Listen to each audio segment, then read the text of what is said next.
करण्याची विनंती शिवसेना उपनेते नितीन बानुगडे पाटील यांना करतो. अरे आवाज कुणाचा? अरे आवाज कुणाचा?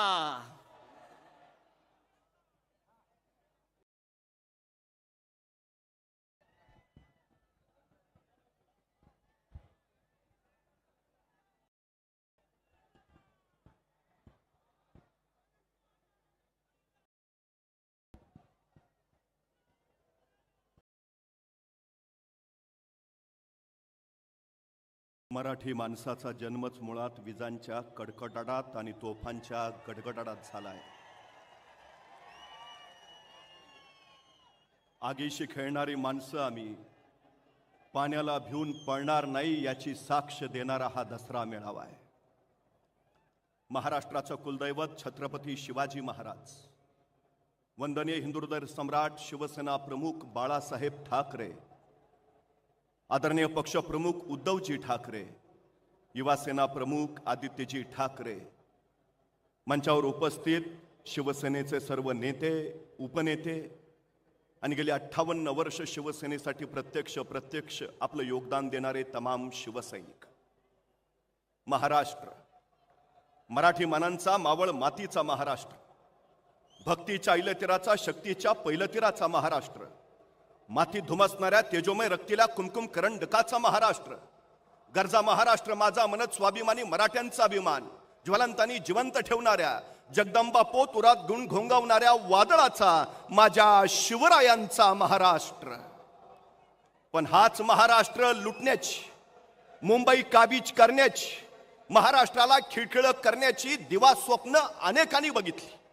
आताही ती दिवा स्वप्न पाहिली जात आहेत.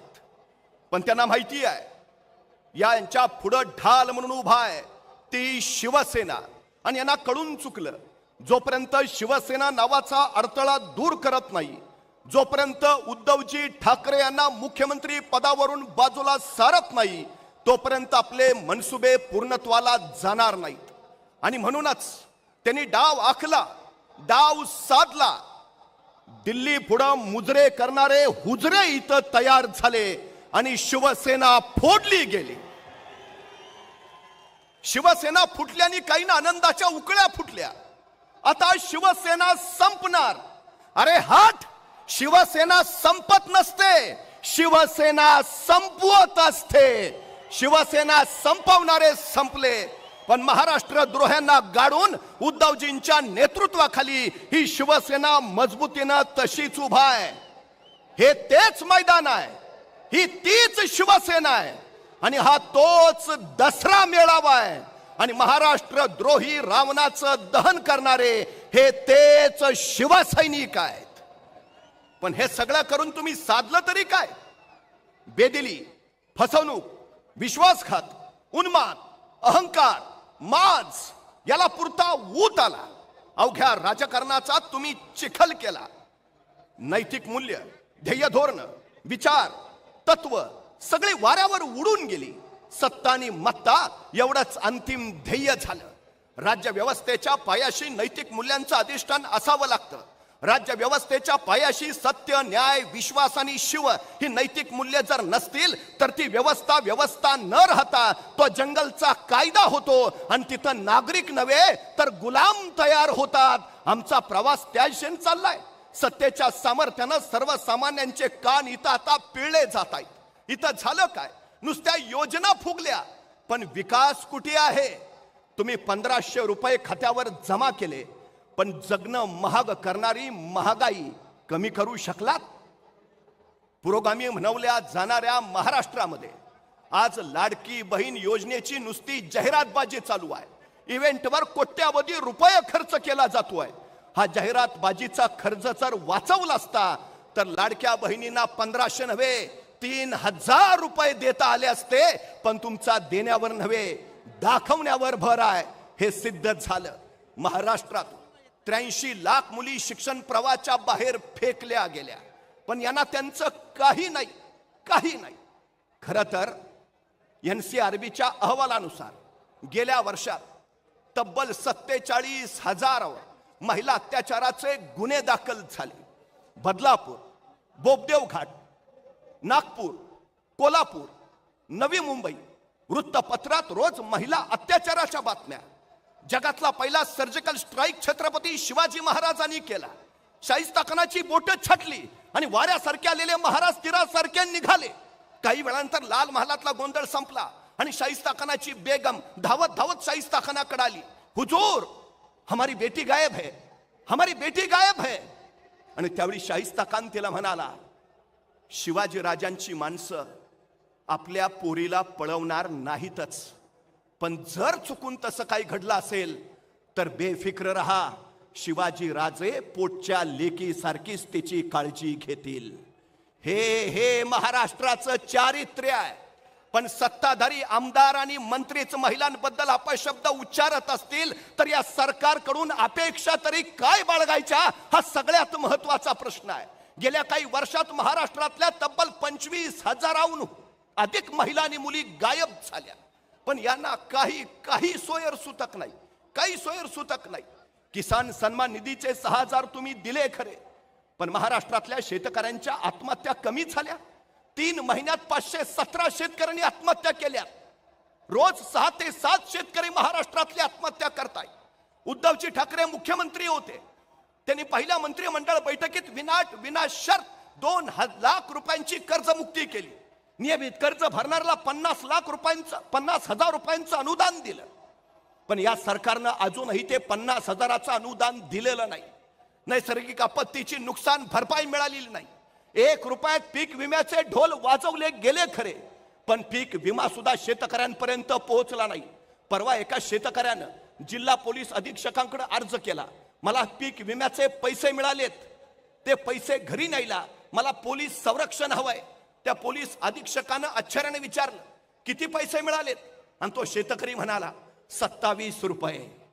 आमच्या शेतकऱ्यांची या सरकारनं अक्षरशः चेष्टा चालवली आहे. ही सगळ्यात मोठी वस्तुस्थिती आहे. इथल्या तरुणांचं काय आहे आज परिस्थिती? काय आहे इथली?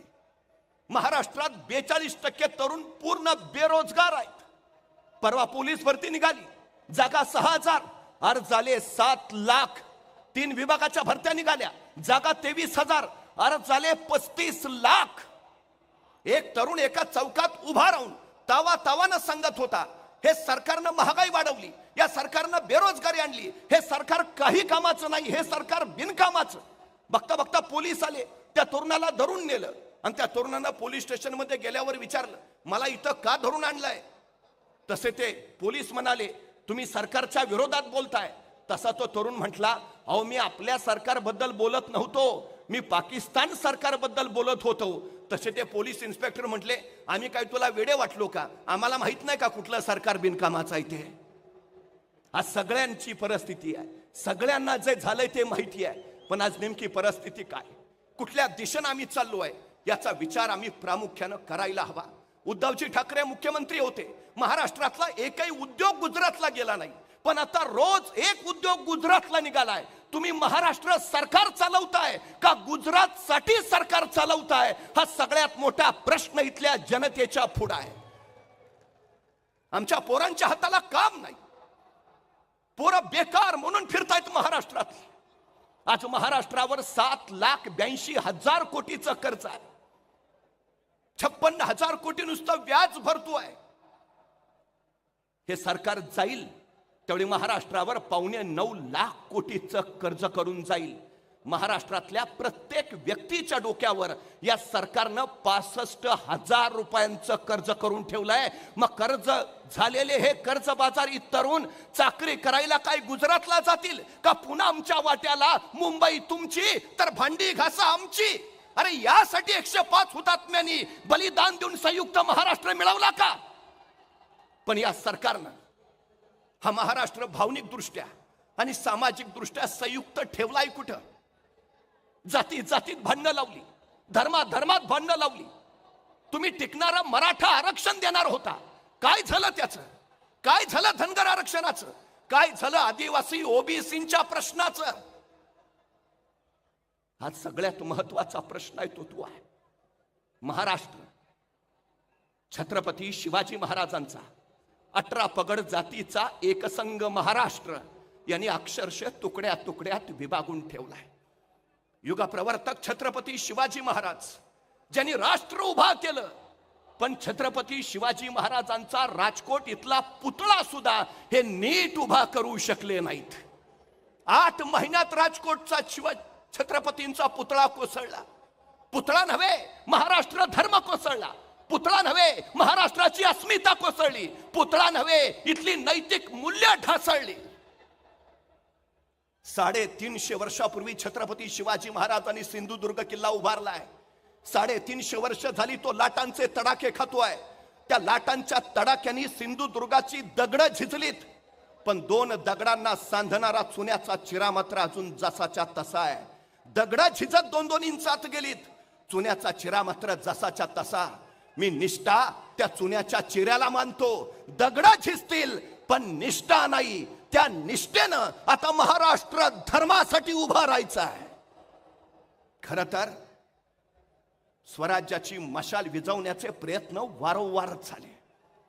कनेगराडच्या पायथ्याला असणाऱ्या रामजी पांगेरेला बातमी मिळाली, 10,000 फौजीनिशी दिलेर खान सुसाट येतोय. रामजी पांगेराकडे फौज फक्त 1,000. तो पळून नाही गेला. त्यांनी 300 मावळे गडाच्या रक्षणासाठी पाठवले आणि 700 मावळे घेऊन त्या दिलेर खानाच्या फौजेची वाट पाहत बसला. हा दिलेर खान ज्यांनी रयतेचे हाल केले आणि बघता बघता रामजीच्या तळपायाची आग मस्तकाला गेली. मस्तकाची शिर तडाडली आणि अंगातली बाराबंदी फाडून तो आपल्या मावळ्यांच्या पुढे उभा राहिला आणि कडाडला, मर्दानो, या खानाशी झुंजायचा आहे. जे जातीचे असतील ते येतील, जे जातीचे नसतील ते जातील. जो लढेल त्याला सोन्याची कडी आणि जो पळेल त्याला चोळी बांगडी. आणि हर हर महादेवचा जयघोष झाला. त्या 10,000 फौजेवर 700 मराठा तुटून पडला. शिमग्यात हलकी कडाडावी अशा मराठ्यांच्या तलवारी कडाडल्या. टिपरी घुमावी असे मराठे घुमले. तो आवेश आणि तो जोश 700 मराठ्यांपुढे ते 10,000 मोगल हतबल झाले, झुकले, नमले, पाठीला पाय लावून पळत सुटले. आपण किती आहोत हे महत्वाचं नाही, आपण कोण आहोत हे महत्वाचं आहे. आपण महाराष्ट्राचे वाघ आहोत. आपण हिंदू हृदय सम्राट शिवसेना प्रमुख बाळासाहेब ठाकरेंचे वाघ आहोत. आपण उद्धवजी ठाकरेंचे वाघ आहोत. ती मशाल घेऊन आता खडं ठाकायचं आहे. महाराष्ट्र धर्माच्या रक्षणासाठी, महाराष्ट्राच्या अस्मितेसाठी, इथल्या स्त्रियांच्या सन्मानासाठी, तरुणांच्या हाताला काम देण्यासाठी, महाराष्ट्राचं महाराष्ट्रपण अखंड ठेवण्यासाठी. ती मशाल जी छत्रपती शिवाजी महाराजांनी स्वराज्याचा अग्निहोत्र पेटवण्यासाठी हाती घेतली, ती मशाल जिनं आई जगदंबे पुढं महाराष्ट्र धर्माचं साकडं घातलं, ती मशाल जिथल्या मायमाऊलीच्या पावित्र्याचा अग्नी घेऊन धगधगते आहे. आता पुन्हा ती मशाल घेऊन उभा राहायचं आहे. घोडा मैदान जवळ आहे. चला उभे राहूया. उद्धवजी ठाकरेंच्या नेतृत्वात महाराष्ट्राच्या विधान भवनावर पुन्हा भगवा फडकूया. बोला छत्रपती शिवाजी महाराज की.